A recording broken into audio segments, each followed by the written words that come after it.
어느 시대를 막론하고 교회는 사단의 집중적인 공격 대상이었고 세상의 도전은 항상 직면되는 거였습니다. 사단은 어떻게 해서든지 교회가 세워지지 못하도록 막고, 만약 교회가 세워졌다면 교회가 제 기능을 하지 못하도록 흔들었습니다. 때로는 세상의 권력을 가지고 교회를 핍박했고, 교회 안에 있는 성도들을 미혹해서 내부 갈등을 유발해서 스스로 무너지도록 만들었습니다. 그럼에도 불구하고, 이런 사단의 공격에도 불구하고 2000년 동안 교회는 계속해서 성장해 왔습니다. 물론 개교회를 보면 교회가 성장하기도 하지만 망해서 없어지기도 합니다. 왜 교회가 하나님 계신데 망해서 없어질까요? 요즘 문 닫는 교회도 많습니다. 왜 그럴까요? 성령님이 더 이상 역사하지 않게 되고, 하나님이 주인이셔야 되는데 사람이 주인이 되어 자기 마음대로 운영하기 때문입니다. 구약의 이스라엘 백성들이, 그들은 이런 믿음이 있어요. 에루살렘 성은 하나님의 성전이 있고 하나님 계시기 때문에 어떤 외적이 들어오더라도 에루살렘 성은 망하지 않는다, 이런 믿음이 있었습니다. 근데 그런 믿음을 가지고 죄를 짓고 우상 숭배해요. 하나님께서 그들의 이중적인 삶, 에루살렘 성은 망하지 않는다고 생각했고 실제로는 타락한 삶을 사는 그들에게 이중적인 삶을 심판하기 위해서 바벨론을 통해서 에루살렘 성이 무너지게, 이스라엘이 무너지게 만드셨습니다. 이게 현대 교회에 대한 경고이기도 합니다. 교회는 영원히 망하지 않는 게 아닙니다. 하나님께서 이스라엘도 망하게 하셨다면 교회도 얼마든지 망할 수 있다는 겁니다. 왜요? 하나님께서 역사하지 않고 우상 숭배와 또 인간의 타락한 삶이 있기 때문입니다. 하나님의 나라는 영원하지만 교회는 영원하지 않습니다. 과연 교회의 주인은 누구일까요? 교회의 주인이 누구예요? 교회의 주인은 하나님이십니다. 여기 동의하십니까? 매우 중요한 이야기입니다. 사람이 교회의 주인이 되어서 자기 뜻대로 움직이기 때문에 교회가 머지않아서 망하게 되는 겁니다. 하나님의 뜻대로, 하나님이 주인이시기 때문에 하나님께서 운영하시면 망하지 않습니다. 그런 의미에서 사도행전은 매우 중요한 성경입니다. 최초의 교회였던 예루살렘 교회가 성령의 임재로 세워졌습니다. 사도행전 3장부터는 이렇게 세워진, 성령의 임재로 세워진 예루살렘 교회에 어떤 일들이 발생하고 있는지를 보여주면서 그 사건들을 통해서 어떻게 교회가 성장하는지를 잘 보여줍니다. 약간만 설명해 보면 앞으로 설교했겠지만, 사도행전 3장에서는 나면서부터 안진뱅이가 일어나는 기적이 나타났습니다. 성령 충만한 교회는 하나님의 능력으로 기사와 표적이 나타납니다. 두 번째, 4장에서는 이 사람을 이렇게 세웠더니 이 사람 때문에 사도들이 공회에 가서 신문을 받습니다. 복음이 증거되는 곳에 고난이 따라오는 것도 당연한 일입니다. 사도행전 5장에 보면 아나니아와 삽비라가 성령을 속이려 하다가 죽게 되는 사건이 벌어집니다. 이게 어떤 의미냐면, 이제 그 안에서 사람들을 속이며 성령을 속이는 사건을 더 이상 번지지 않도록 하게 될 권징, 징계하는 게 교회 안에 있어야 또 그 교회가 성장합니다. 6장에서는 헬라파 과부들과 히브리파 과부들이 구제의 문제로 갈등을 일으켰을 때 이걸 어떻게 해결하냐면, 사람을 세워서 7명의 사람을 세워서 이 문제를 해결합니다. 교회는 공동체이기 때문에 갈등이 일어날 수밖에 없습니다. 그 갈등은 기도한다고 해결되는 게 아니라 어떻게 해결돼요? 성령에 충만하고 지혜로운 사람들을 세워서 문제를 해결한 것이 성령 충만한 교회입니다. 성령 충만한 교회라니까 모든 게 기도하면 다 된다. 기도하고 뭐요? 사람을 세워야 문제가 해결된다는 겁니다. 7장에서는, 사도행전 7장에서는 스데반이 성령 충만하여 열정적으로 복음을 증거하다 순교하는 역사가 나타납니다. 순교가 있을 수 있습니다. 사도행전 8장에서는 이제 예루살렘 교회에 엄청난 박해가 있어서 교인들이 여러 지역으로 흩어져 갑니다. 흩어져 가는데 이게 망한 거냐? 흩어져 가면서 뭐가 돼요? 복음이 이제 점점점 전 세계로 퍼져가게 되는 역사가 나타납니다.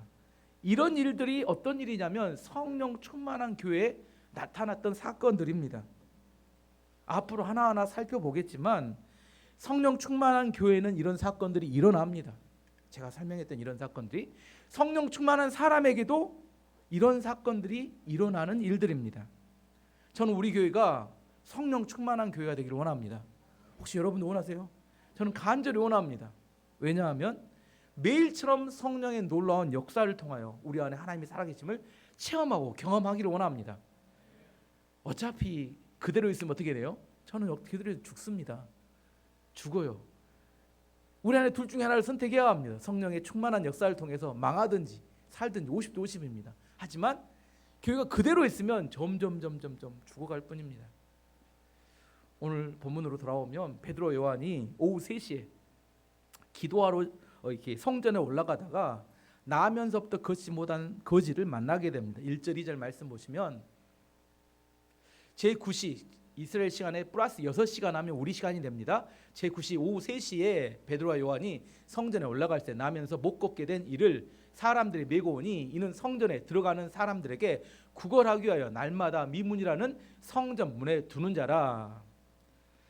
유대인의 그 당시에 성전에 상번제란 아침과 오후에 드리는 2번 드리는 제사를 말하는데, 그때 유대인들은 하루에 2번 그때를 맞추어서 기도하는 시간으로 정했습니다. 아침 9시와 오후 3시에 2번 상번제를 드리는데 그때 성전에 올라가서 기도하는 게 그들의 습관이었습니다. 올라가다가 베드로와 요한이 안진뱅이 거지를 만나게 됩니다. 참고로 모슬렘 이슬람 교도들은 하루에 몇 번 기도할까요? 5번. 5번. 그 시간을 알아봤더니 이렇습니다. 새벽 4시 반, 11시 50분, 오후 3시, 오후 6시, 그다음에 오후 7시 15분 5번. 제가 방글라데시에 단기 선교를 갔더니 시간이 딱 되면 뭐가 나냐면 전 마을에 이렇게 스피커로 막 뭔 소리가 들려요. 뭔 소리가 했더니 그들의 기도문입니다. 알라를 찬양하는 기도문이 쭉 나옵니다. 근데 그때 사람들 어찌냐면 가던 길을 멈춰요. 그리고 조용한 곳을 찾습니다. 그리고 거적대기 깔때기 같은 거 하나 딱 깔아요. 그리고 엉덩이를 쳐들고 엎드려서 기도합니다. 그들은 몇 번씩 기도한다고요? 새벽 몇 시부터 시작해요? 4시 30분. 기독교인이 이슬람교를 이길 수 있을까 제가 많이 고민이 돼요. 그들은 하루에 5번씩. 근데 그 기도하는 기도문이 있어요. 그들이 뭐 특별한 기도를 하는 게 아니라 그 기도문을 암송하는 겁니다. 근데 그들은 하루 5번씩 기도를 해요. 우리도 할까? 우리가 영적으로 악한 영들을 이기기 위해서 이 정도는 해야 되지 않아요? 모슬렘들도 이렇게 하는데 우리는 어떻게 살고 있는지. 일주일 내에 이렇게 하나님 예수님 잊어버리다가 교회 가려고 하면 먼지 털어가지고 이러면 다행이죠. 핸드폰만 들고 딸랑딸랑. 오늘 뭐 정해진 시간에 기도했다는 걸 보면서 이슬람교도도 하루에 5번씩 정해진 기도 시간이 있었다는 겁니다. 어쨌든 베드로와 요한이 올라가다 안진뱅이를 이렇게 만났습니다. 이 안진뱅이는 스스로 걸을 수 없기 때문에 어떤 사람들이 이 뛰머다가 그 성전 중에 성전 앞에 문이 미문인데 미문 앞에 구걸을 하도록 놓아두었습니다. 이 사람은 어쩌면 이 메어다 준 사람들이 앵벌이를 시키는 사람인지 모르겠어요. 구걸을 하면 누가 가져가요? 그 사람들이 챙겨가는 사람일지 모릅니다. 세상은 돈이 된다고 하면 그 사람 형편을 고려하지 않고 이익을 취하는 그런 곳입니다. 어쨌든 이 성경에서는 이 거지의 나이가 나오는데 40살쯤 됐다고 나옵니다. 사도행전 4장 22절을 보면 이 표적으로 병 나은 사람은 40여 세나 되었더라. 태어나면서부터 걷지 못했기 때문에 이 사람이 몇 살부터 거지를 했는지를 몰라요. 하지만 최소한 10년, 20년 이상은 아마 그 자리에서 거지를 생활했던 것 같아요. 그래서 성전 민문에 가면 항상 앉아서 구걸하는 사람, 이 사람은 예루살렘에서 꽤 유명한 거지였던 걸로 생각합니다. 여기서 한 가지 알 수 있는 거, 거지로서 가장 성공할 수 있는 영업 비밀이 뭘까요? 거지는 어떻게 하면 성공할 수 있을까요? 할 수만 있으면 더 불쌍히 보여야 합니다. 팔 한쪽 없는 것보다 뭐가 더 나아요? 두 쪽이 없는 게 낫고, 양쪽 팔이 없는 것보다 사지가 없는 게 더 낫습니다. 이게 영업 비밀이다니까요. 이렇게 해야 누군가 불쌍해서 뭐라도 더 주죠. 하지만 이런 삶은 개인적으로는 절망입니다. 이 사람은 태어나서 해본 일이라고 딱 뭐밖에 없어요. 할 수만 있으면 사람들에게 불쌍한 표정을 지어서 그 사람에게 있는 조그만 돈이라도 더 얻어내는 게 이 사람의 일이었습니다. 구걸하는 것을 오랫동안 해왔고 성전에 지나다니는 사람이 항상 봤기 때문에 이 사람은 뭘 보면 알아요? 딱 얼굴 표정만 봐도 뭘 알아요? 이 사람은 돈을 줄 사람인지 이 사람 욕을 하고 갈 사람인지. 구걸했다가 욕만 먹을 수 있잖아요. 딱 그래서 뭔만 발달해요? 눈치만 발달합니다. 눈치만 딱 보면 이 사람의 삶을 정리해보면 이겁니다. 절망이 그 사람 안에 있고 비굴함이 그 사람 삶의 자체입니다. 이 사람은 더 이상 소망이 없어요. 날마다 죽을 때까지 뭐하고밖에 안 돼요? 거지로 살아가야 되고 비굴하게 살아가야 합니다. 베드로와 요한이 그날 성전에 기도하러 올라가다가 이 사람을 본 겁니다. 평소에도 봤어요. 하지만 그때는 아무런 감동이 없었습니다. 3절 말씀 보면 그가 베드로와 요한이 성전에 들어가려 함을 보고 구걸하거든요. 이 사람이 그 사람 얼굴 봤는데 아마 뭔가 좀 줄 것 같은 생각이 들었나 봐요. 사도들은 돈이 없는데 이 사람에게 뭘 다 하려고 했더니 베드로와 요한이 그때 그 사람을 보더니 성령이 아마 그에게 감동했고 그에게 뭐라고 말씀하셨던 것 같아요. 그래서 베드로와 요한이 그 거지를 향해서 뭐라고 외칩니다. 4절 말씀 보시면 베드로가 요한과 더불어 주목하여 이르되 우리를 보라 하니 그 사람에게 평소에는 말이 없었는데 그 사람을 딱 봤는데 무슨 감동이 있었던 것 같아요. 그래서 말합니다. 우리를 주목하여 봐라 하고 이렇게 외쳤습니다. 하여튼 이 사람은 뭐예요? 마음속에 잘 됐다. 뭐가 잘 됐어요? 오늘 뭐 좀 생기겠구나. 뭔가 얻을까 하는 마음에 기대하는 마음으로 표정을 어땠을까요? 최대한 어떤 표정? 네, 불쌍한 표정을 최대한 잘합니다. 이 사람 최대한 불쌍한 표정으로 딱 바라봤을 겁니다. 그때 베드로가 완전히 성령에 감동해서 믿음으로 엄청난 선포를 합니다. 6절 말씀 우리가 잘 아는 말씀입니다. 오늘 노래도 불렀는데 베드로가 이르되 은과 금은 내게 없거니와 내게 있는 이것을 내게 주노니 나사렛 예수 그리스도의 이름으로 일어나 걸으라 하고 엄청난 선포입니다. 제가 아무리 이걸 설교하려고 묵상을 해봐도 이건 도저히 사람이 생각해낸 이야기는 아니라는 거예요. 사람이 이걸 내가 글을 쓴다 해도 절대 이렇게 쓰지는 못할 것 같아요.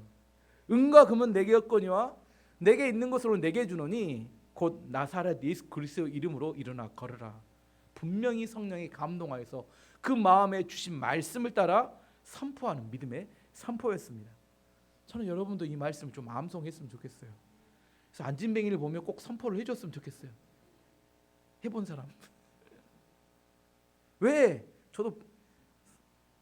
이게 가능해요? 저는 어떤 목사님이 이걸 설교하면서 이런 말씀하시니 동의가 됐습니다.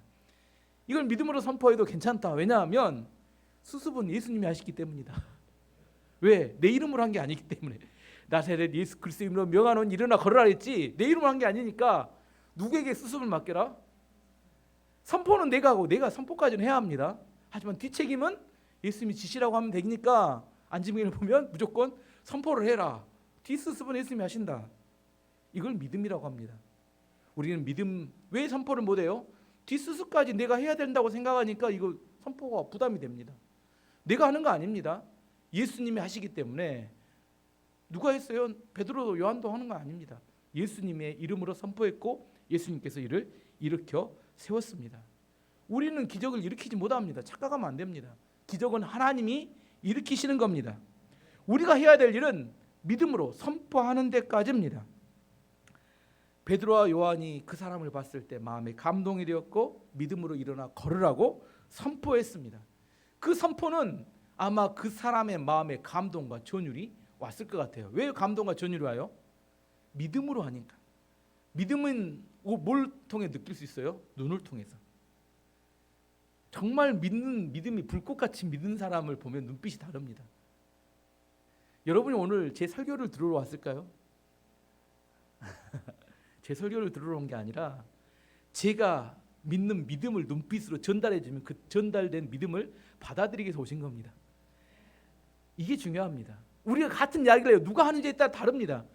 그걸 진짜 믿는 사람이 선포하면 그게 전달이 돼요. 내 안에 믿음이 전달이 되고 이게 믿어집니다. 근데 이 사람은 믿음이 없잖아요. 거지는. 근데 이 베드로와 요한이 믿음을 가지고 그 사람에게 선포하니까 이 사람의 마음에 뭐요? 감동이 오는 거예요. 일어날 것 같은 믿음이 꿈틀꿈틀하는 겁니다. 그리고 나서 베드로가 뭘 하냐면 이게 더 감동된 모습입니다. 7절 말씀 보면 오른손을 잡아 일으키니 발과 발목이 곧 힘을 얻고 베드로가 선포하고 지나간 게 아니라 저도 아무리 생각하기 이거 어려울 것 같아요. 이 사람이 오른손을 딱 잡더니 딱 이렇게 세우는 겁니다. 선포까지는 어떻게 내 책임 아니니까. 근데 여러분이 가서 그 사람을 딱 이렇게 세우려면 뭐예요? 더 큰 확신이 있어야 돼. 일어난다는 확신이 있어야 이렇게 세울 거 아니에요. 근데 베드로는 얼마나 성령이 충만한 확신이 됐던지 그 사람의 손을 딱 붙잡더니 딱 이렇게 세웠는데 이 사람의 발과 발목에 힘이 들어가고 일어났다는 겁니다. 이 사람은 뭘 바랬어요? 작은 돈을 주기를 바랬습니다. 근데 베드로는 이 사람을 일어나 걷게 만들었어요. 이 상황을 설명해 이런 겁니다. 만약 베드로와 요한이 이 사람에게 돈을 줬다면, 금과 은을 줬다면 어떻게 됐을까요? 누가 챙겨갔을까요? 띠매다 준 사람들이 다 챙겨갑니다. 이 사람이 뭐 얻을 게 별로 없어요. 근데 이 사람에게 다리를 고쳐놨더니 띠매다 준 사람은 어떻게 됐어요? 그날 직장을 잃었어요. 이게 앵벌이들이 이게 띠매다 주고 돈을 챙겨야 되는데 이 직장을 잃어버렸어요. 이 사람은 일어난 사람은 이제 새로운 인생이 주어졌습니다. 놀라운 역사죠. 이 사건이 일어난 장소는 어디였어요? 성전의 미문이었지만 영적인 의미로는 성령이 충만한 교회 안에서 일어난 사건입니다. 저는 병원 재활학과 전문이기 때문에 병원에서 중풍병자들이 고쳐서 일어나서 태어나는 거 많이 봅니다. 그것은 의학에 의해서 치료하는 거예요. 하지만 이렇게 몇십 년 동안 마비된 사람이 기도와 말씀을 통해 일어나는 것은 저는 아직 못 봤습니다. 안타깝게도. 그런 생각해봤어요. 묵상 가면 만약 그런 일이 있었다면 우리 병원 환자들은 다 퇴원했을 텐데 내 밥줄이 끊어졌겠네. 그러진 않았겠죠. 하지만 여기서 생각해 볼 수 있는 것은 모든 사람들이 기도한다고 초자연적인 치유가 일어나는 것은 아니라는 겁니다. 초자연적이란 말은 무슨 말이냐면 일반적인 과학의 법칙을 깨뜨렸다는 의미가 초자연적입니다. 과학의 법칙도 누가 만드셨어요? 하나님 만드셨죠. 하나님께서는 특별한 자기의 뜻을 드러내기 위해서 초자연적인 법칙을 일들을 일으키십니다. 하지만 초자연적인 게 계속되면 뭐가 돼요? 그걸 과학이라고 합니다. 해는 어느 쪽에 떠요? 동쪽에 뜨죠. 근데 해가 날마다 서쪽에서 떴어요. 그럼 뭐라고 해요? 과학은 서쪽에서 뜨는 게 과학이 되는 겁니다. 그게 초자연적인 게 계속 발생하면 그 초자연적인 게 아니라 과학이 되는 거예요.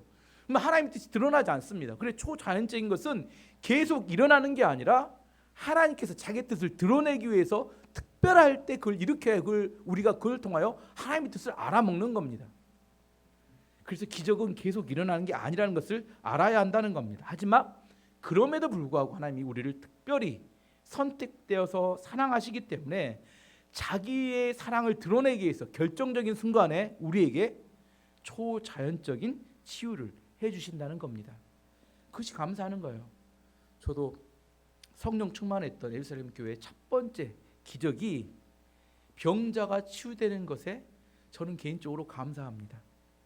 제가 질병이 없었다면 이런 생각 안 했을 겁니다. 치유됐군. 하지만 저도 날마다 제 심장을 놓고 기도합니다. 하나님께 치유해달라고. 이 사람의 다리가 깨끗해진 것처럼 제 심장도 깨끗해지기를 원합니다. 날마다 기도합니다. 그렇기 때문에 이게 저에게는 은혜가 돼요. 첫 번째 기적이 다른 게 아니라 질병 치유였구나. 그 특별한 초자연적인 치유가 저에게도 하나님 일어나기를 원합니다. 이 안진뱅이 거지는 태어나면서부터 한 번도 걸어보지 못했어요. 어쩌면 우리의 모습일 수도 있습니다. 어쩌면 이 시대의 교회의 모습일 수도 있습니다. 기독교라는 종교인으로 행세는 하면서 예수의 능력도 성령님도 모르면서 돈 좀 얻을까 해서 비굴하게 살아가는 우리의 모습일 수도 있다는 겁니다. 베드로는 평생 불구로 살아왔던 이 거지를 나사렛 예수 그리스도 이름으로 일어나 걷게 하였고 이로 하여금 하나님을 찬양하며 살아가도록 만들었습니다. 성령 충만한 교회가 해야 될 사명이 무엇이냐면 이 불구로 절망 가운데 비굴한 가운데 돈 좀 얻을까 구걸하며 살아가는 사람들을 일으켜 세워서 하나님을 찬양하는 사람으로 만드는 것이 성령 충만한 교회의 사명입니다. 우리 이 시대에는 많은 불구들이 있습니다. 육체적인 불구도 있고 정신적인 불구도 있고 영적인 불구도 있습니다. 그들을 향해서 외칠 수 있어야 합니다. 나사렛 예수 그리스도의 이름으로 명하노니 일어나 걸으라. 뒤치기면 누가 지신다고요? 예수님이 지십니다. 여러분은 뭐 해야 돼요? 외치는 것까지는 해야 합니다. 외치도 않으면 아무것도 아니에요. 믿음으로 외치셔야 합니다. 유튜브에서 어떤 목사님이 이렇게 설교하는데 저는 공감이 된 이야기라. 믿음은 밖을 내다보는 유리창과 같다 이렇게 이야기하더라고요. 유리창이 없는 방에 사람들이 한 명씩 들어갑니다. 이게 사람들이 들어가는데 어두운 방에 유리창이 없는데 들어가서 안에서 사람들이 유리창이 없으니까 밖을 내다보지 못하고 서로 싸운대요. 갈등하고 싸웁니다. 그걸 뭐라고 하냐면 지옥이라고 한답니다. 근데 유리창이 있게 되면 뭐가 되냐면 유리창 밖에 아름다운 초원과 아름다운 풍경이 있어요. 그러면 사람들이 그 아름다운 풍경을 그 방 안으로 갖고 들어온다는 거예요. 그래서 점점점 그곳은 지옥에서 천국으로 변해 간다는 겁니다. 그 유리창이 뭐냐? 우리의 믿음이라고 합니다. 오늘 이 안진뱅이가 예수 그리스도의 이름으로 치유받고 하나님을 찬양하는 이 장면은 매우 아름다운 장면입니다. 이것을 믿음의 눈으로 볼 수 있는 사람은 지옥에 갇혀 살아가지 않습니다. 우리의 삶에 이걸 못 보는 사람은 뭐라고 생각해요? 더 이상 희망이 없고 절망 가운데 비굴한 가운데 살아갈 수밖에 없습니다. 그 안에 서로 경쟁하며 다투고 살아가기 때문에 우리가 사는 삶의 모든 곳이 지옥이 됩니다. 믿음의 눈으로 이것을 볼 수 있으면 우리가 지옥을 천국으로 바꿀 수 있게 됩니다. 참 우리 안에 이런 믿음이 생기길 원합니다. 어쨌든 오랫동안 성전 미문을 구걸하다 안진뱅이가 걷게 되니까 누가 놀래요? 항상 유대인들은 그 성전 미문에 가면 그 안진뱅이가 있었는데 거지가 일어나 뛰니까 그걸 봤던 유대인들이 깜짝 놀랐습니다. 9절 10절 말씀 보시면 모든 백성이 그가 걷는 것과 하나님을 찬송함을 보고 그가 본래 성전 미문에 앉아 구걸하던 사람인 줄 알고 그에게 일어난 일로 말미암아 심히 놀랍게 여기며 놀라니라. 충격을 받았다는 이야기입니다. 근데 충격 중에 누가 제일 충격을 많이 받았을까요? 고침받은 그 사람. 40년 동안 한 번도 못 일어났다니까. 일어나는 것이 무엇인지 몰라요. 여러분 이걸 알랑가 모르겠는데 한 번도 안 일어나 본 사람이 일어난다는 게 굉장히 어렵습니다. 어린 아이들이 저는 이렇게 소아재활도 배웠기 때문에 아이들이 발달하는 중에 아이들이 발가락 빠는 때가 있죠.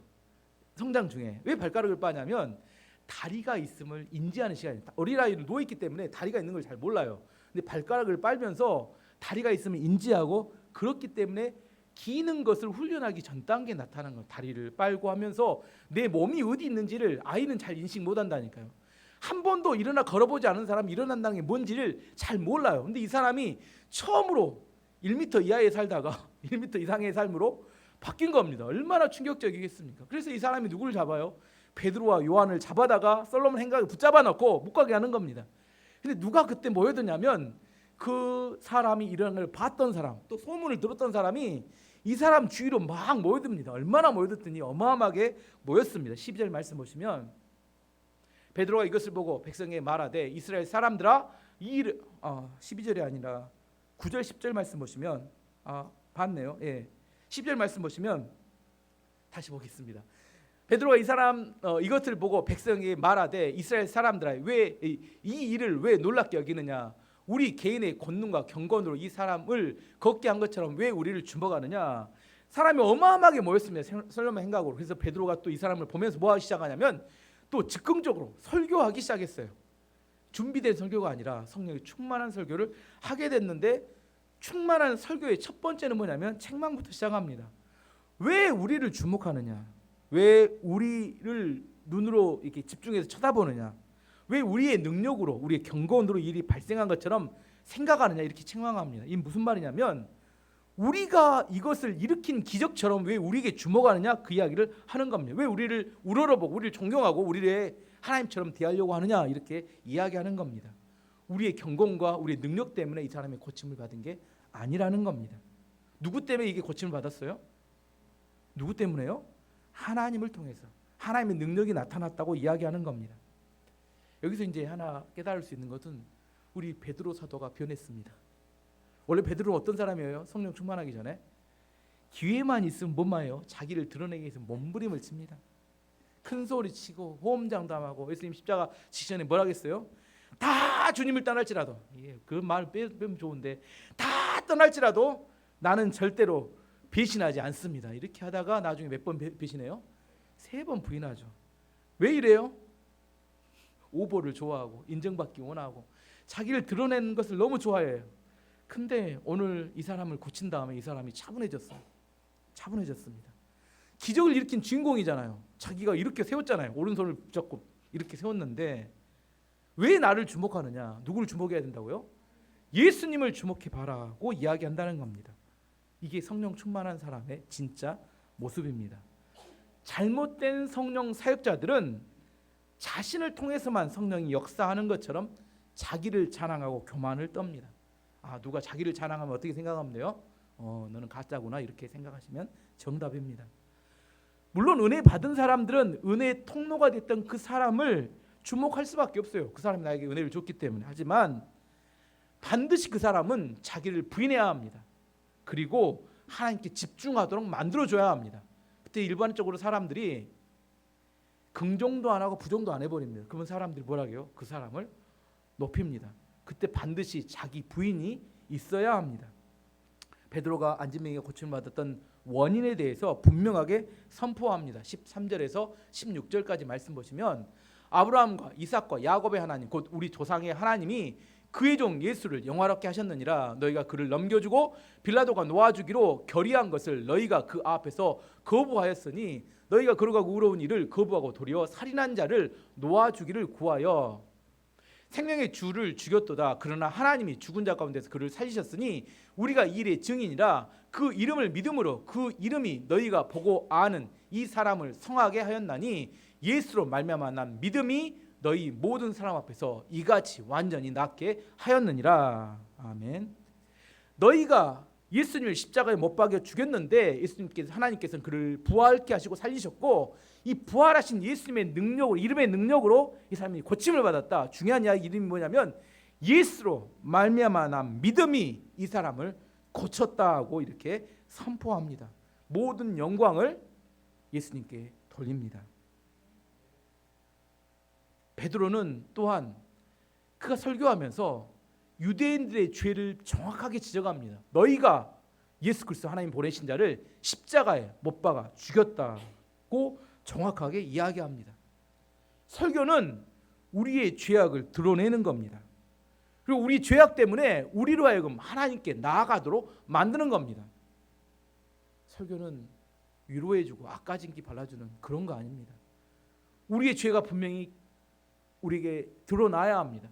잘못된 것이 드러나야 합니다. 그 죄 때문에 내가 예수 그리스도가 필요하고 십자가가 필요한 걸 깨달아 알아야 합니다. 그래서 하나님이 필요한 것을 알아가야 합니다. 그래야 그 죄에서 회개하고 우리가 온전한 모습으로 변화하기 때문입니다. 17절에서 19절까지 말씀 보시면 형제들아 너희가 알지 못하여 그래하였으며 너희 관리도 그래한 줄 아노라. 그러나 하나님이 모든 선지자 입을 통하여 자기의 그리스도께서 고난을 받으실 일을 미리 알게 하신 것을 이같이 이루셨느니라. 그러므로 너희가 회개하고 돌이켜 너희 죄 없이 함을 받으라. 이같이 하면 새롭게 되는 날이 주 앞에서 이를 것이요. 죄를 깨닫고 죄를 회개하고 돌이켜야 너에게 새 날이 임하게 될 것이다. 뒤집어 보면 그렇지 않으면 심판을 받게 될 것이다. 이렇게 이야기해주고 있습니다. 설교는 분명하게 우리의 죄를 드러내야 합니다. 그 죄를 우리가 인정해야 합니다. 그리고 예수 그리스도의 십자가의 은혜만이 우리의 죄가 회복될 수 있음을 인정하고 예수 그리스도를 받아들여야 합니다. 그때 하나님의 은혜와 축복이 우리 가운데 임하는 겁니다. 이날 베드로의 설교를 통해서 구원받은 사람이 남자만 5천 명이었다 이렇게 이야기합니다. 사도행전 4장 4절 말씀 보시면 말씀을 들은 사람 중에 믿는 자가 많으니 남자의 수가 약 5천이나 되었더라. 몇 명이나 구원받았어요? 여자까지 아이들까지 포함하면 몇 명일까요? 정말 엄청나게 많은 사람이 그날 솔로몬 행각에 얼마나 많은 사람이 모인지 아시겠죠? 믿는 사람만 남자만 5천 명이니까 정말 엄청나게 많은 사람이 모였다는 겁니다. 이게 성령 충만한 설교의 결과입니다. 마지막 예수로 난 믿음에 대해서만 좀 살펴보면 이 안진뱅이가 궁극적으로 일어났던 이유는 원인은 뭐냐면 예수로 말미암아 믿음이었다고 강조합니다. 다시 한번 16절 말씀을 읽어보면 그 이름을 믿음으로 그 이름이 너희가 보고 아는 이 사람을 성하게 하였나니 예수로 말미암아 난 믿음이 너희 모든 사람 앞에서 이같이 완전히 낫게 하였느니라. 아멘. 치유 사역에서 가장 중요한 걸 이야기하자면 예수로 말미암아 난 믿음입니다. 믿음도 여러 가지 믿음이 있습니다. 한때 유행했던 긍정의 힘, 하면 된다, 할 수 있다, 해보자. 적극적인 사고방식, 얼마든지 적극적인 사고방식을 가지면 생각을 하면 불가능도 가능해진다. 교회보다 기업들이 더 좋아했어요. 기업 모이면 구호 만들고 외치고 길거리 외치면서 적극적인 사고방식, 긍정적인 마인드. 하지만 기독교의 믿음은 긍정적인 힘이나 긍정의 힘이나 적극적인 사고방식은 아닙니다. 예수로 말미암아 난 믿음이 우리 능력의 원천이다. 성경은 그렇게 이야기합니다. 우리가 뭘 알아야 돼요? 예수로 말미암아 난 믿음이 뭔지를 그러면 알아야 됩니다. 예수로 말미암아 난 믿음, 이것이 중요하기 때문에 성경에서는 믿음이 어떻게 생기는지에 대해서도 우리에게 이렇게 설명합니다. 로마서 10장 17절 보면 믿음이 어떻게 생기는지 이야기합니다. 그러므로 믿음은 들음에서 나며 들음은 그리스도의 말씀으로 말미암느니라. 믿음이 어떻게 생겨요? 뭘 들어야 생깁니까? 그리스도의 말씀으로 말미암아 생깁니다. 긍정의 힘, 적극적인 사고방식은 내가 스스로 그런 생각을 하는 걸 말하는 겁니다. 내 마인드 컨트롤이에요. 하지만 예수로 말미암은 믿음은 내 마인드 컨트롤이 아니라 성령께서 나에게 믿음을 부어주셔야 그 내 안에 믿음이 생기면, 내 안에 믿음이 생기는 게 아니라 외부에서 주어지는 겁니다. 말씀을 읽을 때, 오늘도 설교를 들을 때 이게 불가능하게 보일 것 같은데 내 안에 가능하게 될 것 같은 믿음이 생기는 겁니다. 내 안에 있는 믿음이 여러분에게 전달되고 그 믿음을 통하여 하나님이 하시면 얼마든지 가능할 것 같다는 믿음이 생기는 겁니다. 이걸 예수로 말미암는 믿음이라고, 이것만이 질병을 치유할 수 있습니다. 긍정의 힘, 적극적인 사고방식, 이거 아닙니다. 그거 따라가면 처음에는 좀 되는 것 같아요. 하지만 좀 시간 지나면 다시 원래로 돌아옵니다. 정말 내 믿음이 적극적인 사고방식의 믿음인지 아니면 예수님의 말씀으로 말미암은 믿음인지 항상 점검을 해야 합니다. 예수로 말미암은 믿음이 뭔지 좀 더 설명을 해보면, 첫 번째 예수로 말미암은 믿음을 갖기 위해서는 말씀이 선포될 때 내 죄를 깨달아야 합니다. 죄를 깨달으면 어디로 가요? 그 죄를 갖고 십자가로 가는 겁니다. 십자가의 죄 사함의 은혜가 나에게 부어지고 예수 그리스도로 인하여 내가 치유받고 회복되어진다는 믿음이 생길 때 그 다음에 하나님의 구원이 오게 됩니다. 이게 예수로 말미암는 믿음입니다. 우리의 죄의 상태부터 시작해서 예수 그리스도의 십자가의 구원을 통한 구원이 주어지는 이 과정이 내 안에 믿어지게 될 때 그 사람의 은혜와 축복과 회복이 주어지는 것을 우리 안에 예수로 말미암은 믿음이라고 이야기합니다. 그걸 가르치는 것을 기독교라고 해요. 교회에서 기타 등등의 적극적인 사고방식, 심리적인 방법, 교육학적인 접근, 어떤 의사도 아닌데 의학적인 접근, 이런 것들을 믿음이라고 하지 않는다는 거예요. 많이 헷갈리게 만들고 우리로 하여금 정말 믿음의 길에 서지 못하게 만드는 것은 이 비싼 것들이 우리로 하여금 정말 하나님의 역사하심을 체험하지 못하게 합니다. 오순절에 성령의 강림을 통하여 안진뱅이가 일어났습니다. 지금 이 시대에도 일어날 수 있을까요? 저는 일어날 수 있다고 믿습니다. 저는 아직 경험을 못했다니까요.